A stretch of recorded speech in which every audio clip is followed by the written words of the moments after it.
Does one need to be extra careful and sensitive and aware when making a film with a protagonist from the LGBTQIA community? Yes, goes without saying. Anything not careful and sensitive is borderline hate crime. Does this movie treat the issue with the delicacy it deserves? Let's say an attempt was made.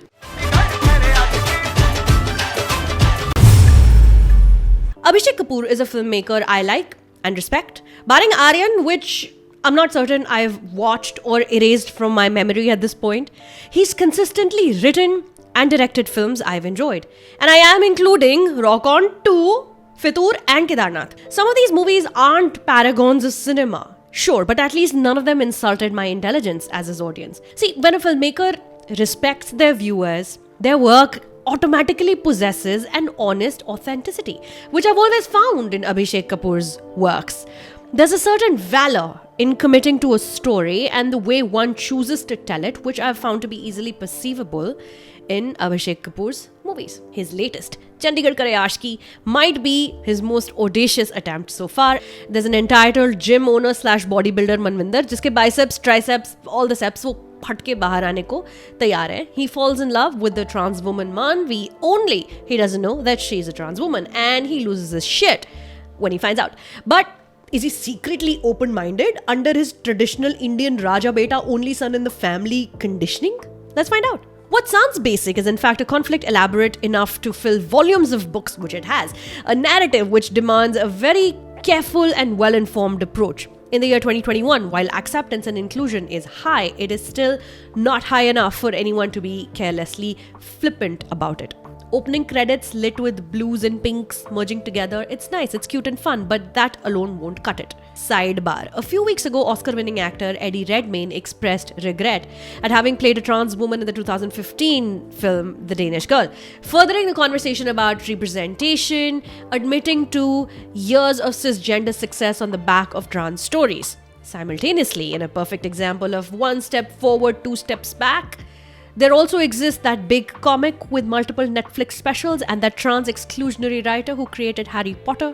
Now to come back to Chandigarh, what has me confused is where this film sits within this ongoing global conversation aimed at holding popular culture accountable specifically. Vaani Kapoor is clearly a very hard-working and talented actor who I'm frankly excited to see more of, not gonna lie.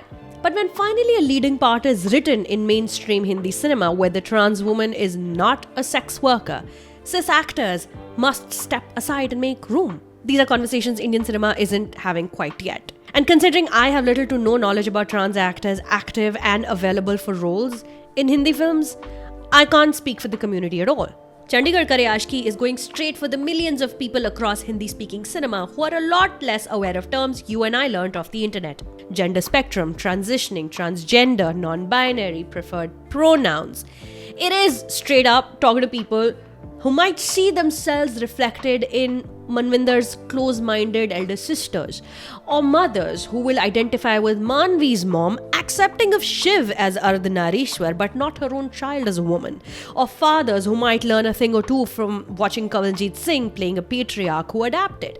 The film is designed to make them aware of their unfounded phobias, and it succeeds to a huge extent. But unlike Shelly Chopra Dhar's Ek Ladki Ko Dekha To Aisa Laga, written by Ghazal Dhaliwal, Chandigarh Kare Aashki lacks natural emotional depth, despite all the research that's clearly gone into it.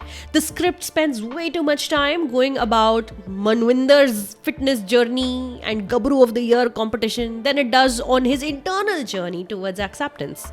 Sure, we get that he's a manly man, but why must one celebrate any of Manvinder's sports victories when in the film's larger conflict, he's not the underdog? I wish we'd been privy to him actually confronting himself and see that realization dawn that a relationship is more than just sex. In his earnestness, Ayushmann Khurrana tends to cross over into caricature, and jokes about keto and intermittent fasting begin to feel forced when delivered with varying levels of exasperation. Part of this, I think, also has to do with the trailer and the promotions of this film, which gave away everything very effectively. I also foresee a problem with the many sex scenes and sequences which might dissuade some sections of the audience from buying a movie ticket. I don't have a problem with it, but specifically the elder audience, which really needs to go watch this movie.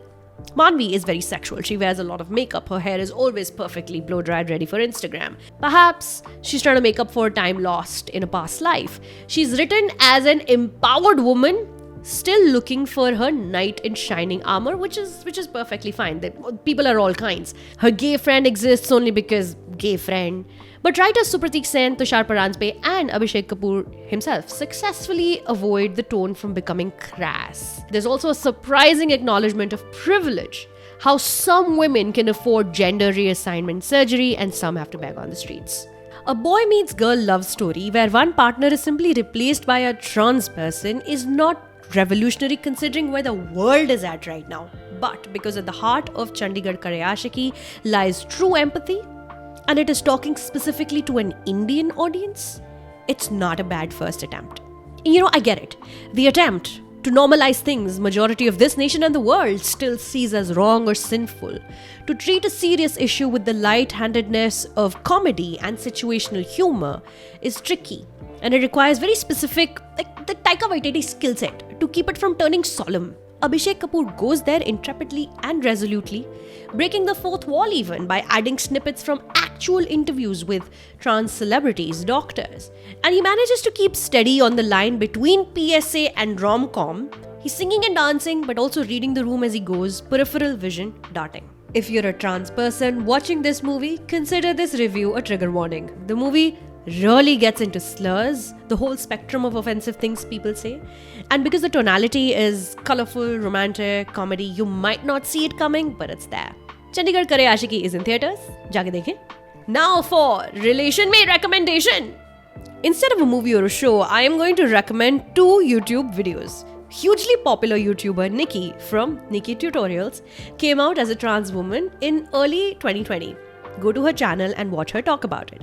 Secondly, go see her appearance on the Ellen DeGeneres show, which she later spoke about as an overall unpleasant experience for her. But watch her talk about what it means to pass as cis, unlike many other trans people. It's very moving, very educational. There's the depth I'm looking for. Subscribe to my channel. Today I'm also talking about Steven Spielberg's West Side Story. Yay!